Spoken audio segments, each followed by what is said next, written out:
I was listening to the radio recently, and I heard an ad, and at the end of the ad they said, prices and participation may vary.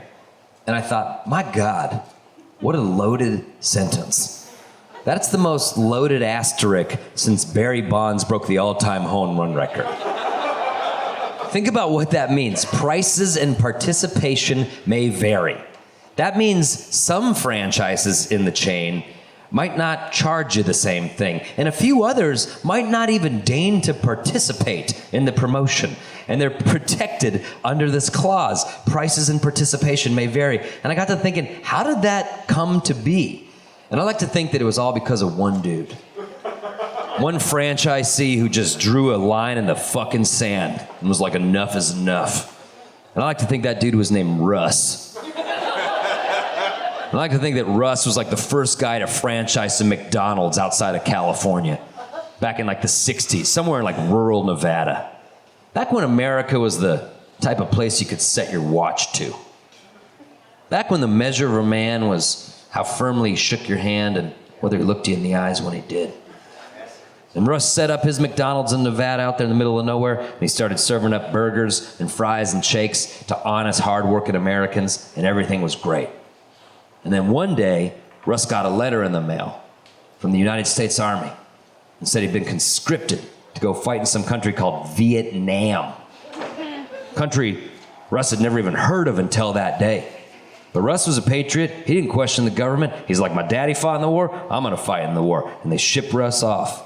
Mekong Delta, 4 years. And Russ saw some shit. And Russ did some even worse shit.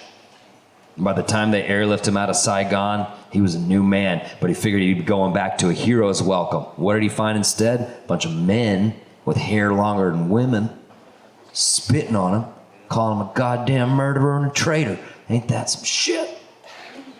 So Russ did what any of you would do. He tried to get back to some semblance of normalcy. He went back to that McDonald's in the middle of the desert, started serving up burgers and fries and shakes to hardworking Americans, just like he'd always done. And then one day, a fancy rental car pulled into the lot, and a dude in a $500 suit got out. And he walked right up to Russ's register, and he goes, hey, Russ, I'm from McDonald's Corporate, and I got something exciting for you. We're going to introduce a new product called a Chicken McNugget. What do you think about that? And Russ just blacked the fuck out.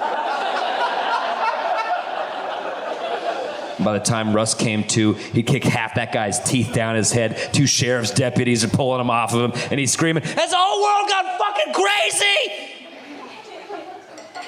And they let Russ off with a warning. Shit, he was a good guy in the community. He's a veteran. No worries, Russ. Just calm it down. Don't let that shit happen again. But then what happened? 1 month later, same exact thing. Dude in a fancy rental car, fancy suit, walks right up to Russ's register. He's like, Russ, I'm from McDonald's HQ, and we're rolling out our new product. It's called a filet of fish. We'd love for you to do it.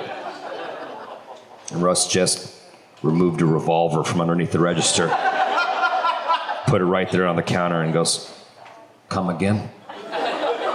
And the dude goes, all right, Russ, they told me about you, but if you want to continue to fly that McDonald's flag, you're going to have to play ball with us a little bit. And Russ was like, oh, contraire, mon brother. I got a pension in that back drawer fatter than my wife's ass from the United States military. Means I got a money line long enough to fight this thing all the way to the Supreme Court, and I'm the type of ornery cuss who'll do that just because it makes my dick hard. So go ahead, McDonald's corporate boy, do your fucking worst. And the guy went back to McDonald's headquarters, and he was like, we got ourselves a real cowboy out there in the desert. And they learned about Russ, and they learned about his Vietnam experience, they learned about it, and they looked up his numbers, and they saw that Russ's McDonald's crushed it.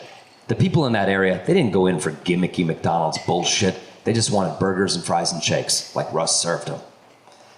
And so they were like, well, listen, we could go toe-to-toe with this lunatic out in the desert for who knows how fucking long, or we could introduce a clause at the end of all of our commercials which say prices and participation may vary. And we never have to deal with this guy again. And all the lawyers were like, fuck yeah, do that, let's do that option. And as far as McDonald's was concerned, that was the end of Russ.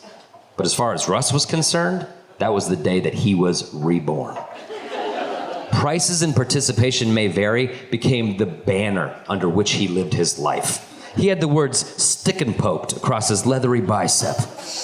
And with every rejected McDonald's offer, he'd become more entitled and more powerful, like some sort of cult leader out there in the middle of nowhere.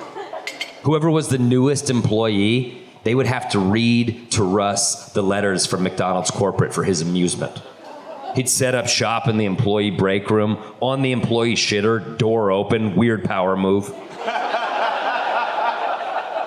And they'd be like, "What do they want today?" And the new employee would be like, "Well, it says here, sir, that they're rolling out something called a 99-cent everyday value meal. Yeah, so they want us to participate." He's like, "I bet they do. Here's our counteroffer. On Wednesday, every burger is 99 cents, but every other item on the menu, $39. Also, we now accept Confederate money. Send it off. This is Russ's Mickey D's."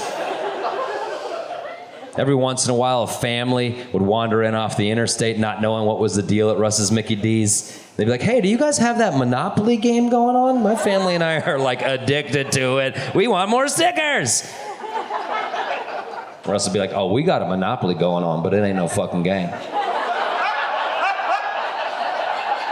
Talking about the government versus you and me, friend. We're on the wrong side of that board. So I could sell you a cup with a bunch of dumbass stickers on it, but I'd rather sell you a survival kit. Comes with a shotgun, ammunition, Bowie knife, flashlight, batteries, water, everything you'll need to fight the government when they come to take what's yours. And they are coming. How do I know? Because every night I go out on that bluff and God himself talks to me. And he says, "Russ, the apocalypse is coming and you need to do whatever you got to do to get fortified." That's why I give you, Russ, and only you, Russ, permission to marry as many women as you want, of any age, of any age.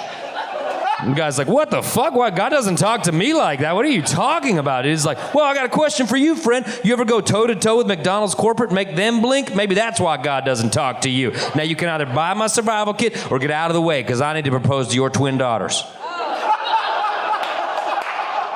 And that's the thing that you have to remember about libertarians. It always starts out so noble. Ayn Rand, Atlas Shrugged, what a good idea. Pull yourself up by your bootstraps. But by the end of it, it's a bunch of creeps in the desert, banging their sister wives. Always go to participating McDonald's. It's the only way to ensure quality control.